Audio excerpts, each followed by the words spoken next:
Now curbing conflicts in high school.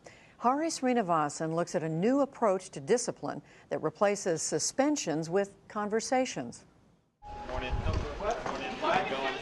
In Aurora, Colorado, Principal Matthew Willis welcomes the recent changes at Hinckley High School, where 75% of the 2,000-plus students qualify for free and reduced meals.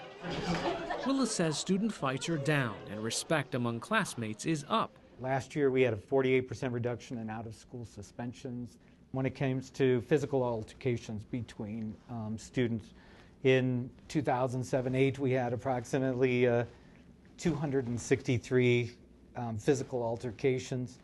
And so far for this year, we've only had 31 physical altercations. So good morning, thank you for being here. The turnaround, he says, began when Hinckley High started using a form of discipline called restorative justice. Every single year over the last 3 full years that we've been doing restorative justice, you see significant declines in defiance, disobedience, and use of profanity. This is called a talking circle, so when we have problems in the school, we come together and talk about it. Now, when a minor altercation does occur, students, parents, and the dean face each other in a restorative circle. Restorative is that you bring back the kids, if it's student with student, or if it's student with staff, you restore the relationship. So if there's conflict or wrongdoing, we come together and we talk about it and we try to heal the harm that was caused from the incident. So thank you for everything you said so far, and now this is... Dean of Students Bonnie Martinez facilitates. We speak openly and honestly, but with respect. On the day we visited, 2 sophomore girls caught up in a physical fight were brought to a circle with their parents instead of being suspended. So this is our talking stick. So who's ever holding this is the ones talking and everyone else is listening. You say what happened from your point of view, and you say what happened from your point of view. And sometimes we don't always agree on all the facts or whatever. She called me the B word, and then we just started fighting. That's kind of a liar of you. Okay.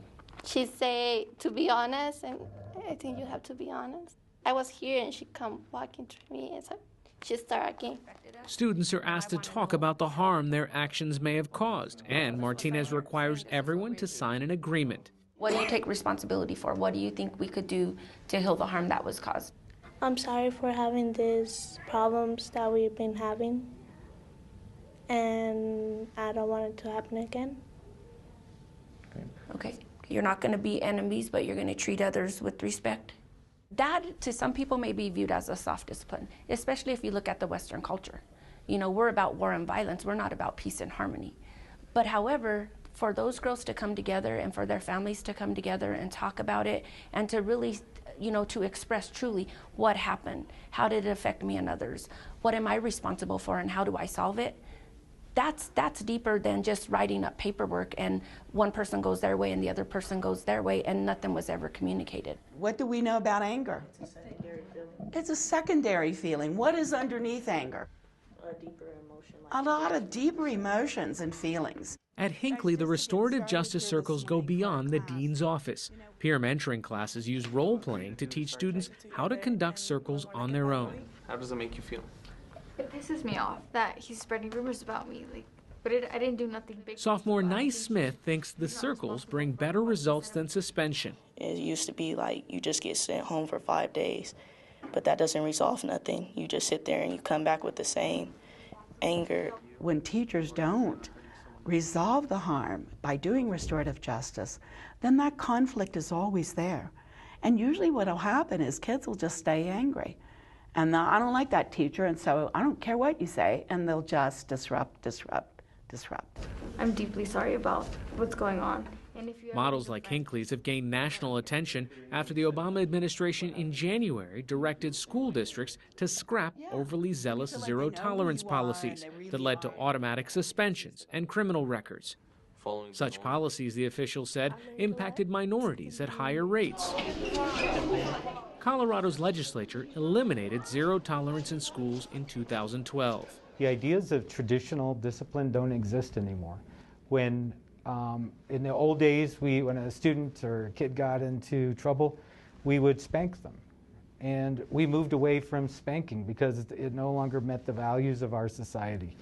The same is true with the traditional discipline where It's all about punishment, punishment, punishment. It's not about restoring relationships. It's not about taking responsibility for your actions. It's about punishment. And so that no longer fits the society of our future. What fits the society of our future is people coming together and working and solving problems together. Gracias. Mucho gusto. Gracias. And while Colorado is now ahead of the national movement, the state actually played a role in the making of zero-tolerance policies after the 1999 shootings at Columbine High School. Anytime you're in a school, you've got all these stakeholders. Sarah Park is the director of education for the Denver Foundation, one of the sponsors of Hinckley's restorative justice program. In Colorado, our zero-tolerance law was really in response to Columbine. And we were scared. We were all heartbroken. We were terrified, and we wanted to make sure kids were safe. And so we thought, well, let's do this. Let's make clear that this is non-negotiable. And that's really where the intention around zero tolerance came from. Unfortunately, the way it played out was in more negative educational outcomes. You can't learn if you're not there.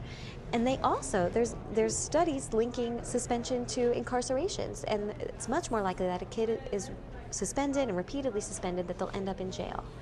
And it's much more likely that if they're suspended even once in 9th grade, they're more likely to drop out. Aurora police officer Jake Bunch, who's assigned to Hinckley High School, says social media has accelerated his need to rely on personal connections that can come from restorative justice. With like Facebook and Twitter, information just spreads so quickly now that, you know, it's hard to stay on top of it because the kids know about something that's going to go down way before we could ever know. If kids, you know, if I build that relationship with them and they know they can come talk to me before it becomes a violent issue, it ties right in with restorative justice. What is the role of an individual in society? Not all conflicts can be resolved through restorative circles. Even supporters see the process as one of many approaches. And skeptics question if stopping down class time for circles limits learning. Test scores at Hinckley High School hover below the state average. For his part, Principal Willis remains a strong believer in the approach and is sharing the school's method with districts across the state.